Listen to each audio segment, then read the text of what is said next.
Hello, I'm Malcolm Cox, and this is your Tuesday teaching tip number 5. These tips are designed to help us to get into the text of a passage in the Bible so that we can prepare a Bible lesson, a sermon, or some other teaching opportunity. And the tips are some of my own, some are ones I've read in books, and some are those suggested by other people. They are tips, they are not the way to do it, but they're a way. And I hope by practicing and experimenting with them, you'll find your way, the best way for you that helps you to get into a passage and draw out its meaning for the people you're going to be addressing. Today, our topic is key questions. What's that all about? Well, let's see. Today we're talking about key questions. I love questions. They help us to dig into the text to find out what's there. We need to ask, what doesn't quite make sense to us? What questions do we have? For surely our audience are going to have their own questions. What are ours? Well, let me rattle through some of the questions I have with this passage that we're using for all of our tips, and then you can look for your own if you like. Firstly, my question would be, what happens before this text and what happens after? We'll come back to these in a moment, but those are key questions, the before and the after. My next question within the text is why, when he sees the crowd, does he give orders to leave? What's going on there? Why leave? My second question would be this phrase, an odd phrase, let the dead bury their own dead. What does that actually mean? My next question would be a storm on a lake? That seems a bit strange. Do storms happen on lakes? Don't they normally happen at sea? And then my next question, Jesus, he's sleeping. Why is he sleeping? Seems a bit strange in the middle of a storm. The disciples' statement here, or their request, save us? Save us? Why save us? His own question, why are you so afraid? Is it not reasonable for them to be afraid? And then rebuking the winds and the waves. I understand perhaps calling upon them to be calm, but why rebuke them? Seems a bit odd. My last one, well, the question of the disciples is already there. What kind of man is this? So we have questions asked by people within the text themselves, Jesus and the disciples, but we also have our own questions. You might have other ones. How do we deal with these questions? Well, having printed out on landscape again, what I would normally do is have 3 columns over here. The question column, the answer column, and then the significance column. Are these questions and answers significant or not? At least to our audience and to what we're trying to convey.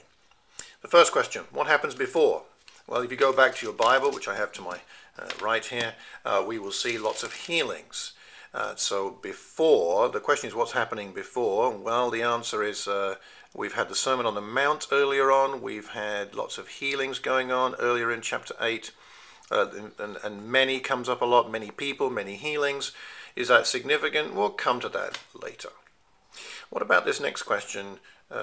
This question I have here. He sees the crowd and he gives orders to cross to the other side of the lake. Why? Why leave? Why leave at this point? He seems to be being very successful, and with all the healings and people coming to him and hearing him. Well, an answer to that could be that he is, looking at the context of this passage, is he refining his disciples? He's saying, who's with me in the boat? Who's coming with me? Is that part of what's going on? Is it also to do with the fact that they're about to go into a Gentile area? Well, perhaps we should just for a moment actually go to the after situation. What happens afterwards? What happens after? That's the question. After this bit, we have the healing of the demon-possessed men. We have Jesus and his disciples going into a Gentile-dominated area. So from a Hebrew area, in a sense, to a Gentile area, this is where we are going to. So perhaps he's giving orders to cross because he's demonstrating his concern for Gentiles. He is refining who's with him. He's giving them different experiences. Perhaps also it's time to leave that crowd to go and find other people who need to hear the message. Is that significant? It could be, because it seems that there is a theme of decisions here as we look at the next 2 interactions with these 2 other disciples or would-be disciples. And so perhaps the decision time, it's decision time, and that's significant. Let's go on to the second question. Let me bury my father. Jesus says, let the dead bury their own dead. This seems a little difficult. Well, if his father is dead, won't they already have buried him? They usually buried them on the same day or the day after, very shortly. In that climate, you'd want to put the body in the ground. So what's going on here? Well, one possibility is that this phrase, let me go and bury my father, means, Jesus, let me wait until my father is dead and then bury him. So he's not actually dead yet. A second possibility is that this is referring to a second burial. They buried the body, but then after 12 months they would dig up the body, take the bones out because the flesh would have rotted from the bones, and then they put the bones into a box and bury them. That's a second burial, in which case it's not urgent and it's not the first burial. It's a less significant event, still important but less significant. Those are possible answers to these issues of my question from this passage. Significance? Whatever the exact answer, I think the same issue is still at hand, which is Jesus has to be number one. He has to be able to set the priority over what? Over timing and over family. Family commitments or family expectations. In fact, perhaps this is really about lordship, and that ties in well with this whole passage. Preaches well. It's an important point. It could help many people. That's another question. What about the question of the storm? A storm on a lake? Interesting.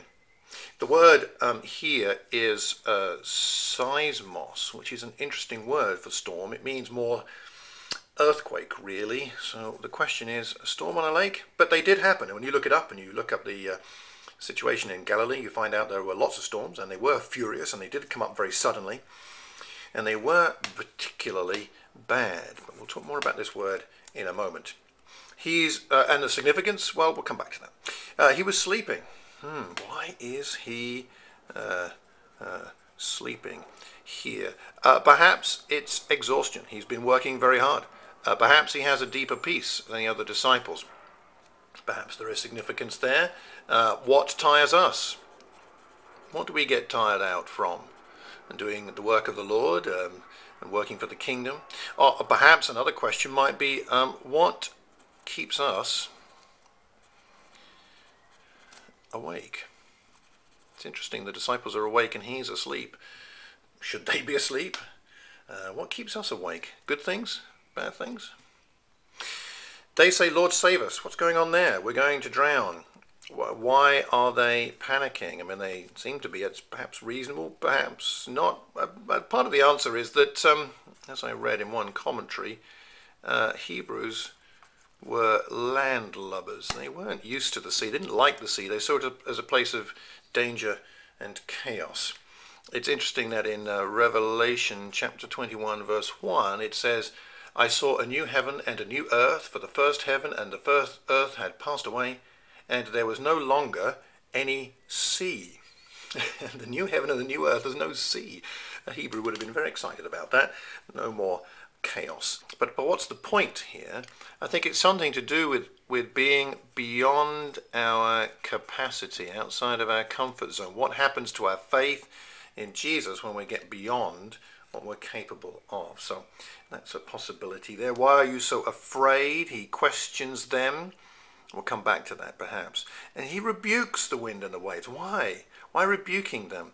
What's this rebuke all about? Well, perhaps it's connected with the idea that Hebrews would have felt connected with, that this storm and the sea and the chaos, somehow there's evil wrapped up in all this.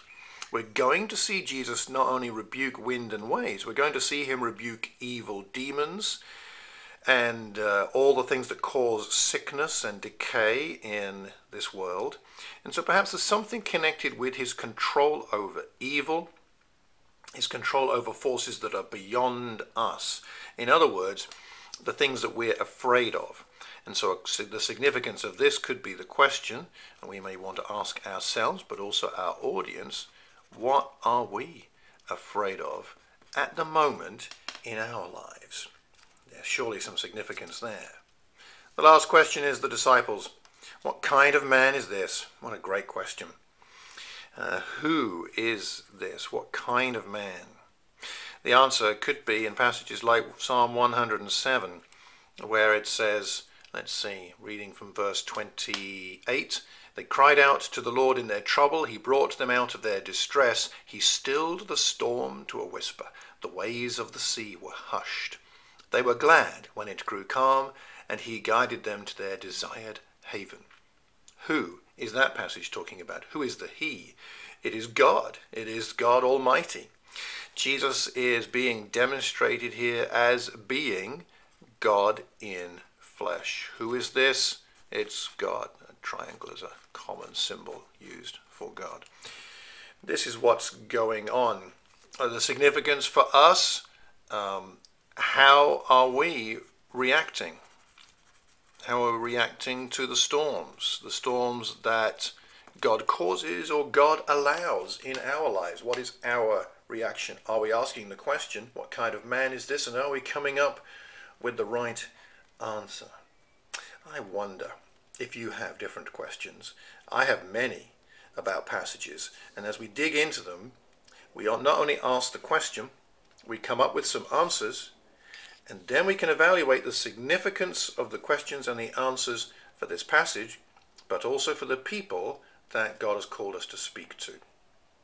Questions, key questions, vital and helpful. So, there you have it. Your Tuesday teaching tip number 5, key questions.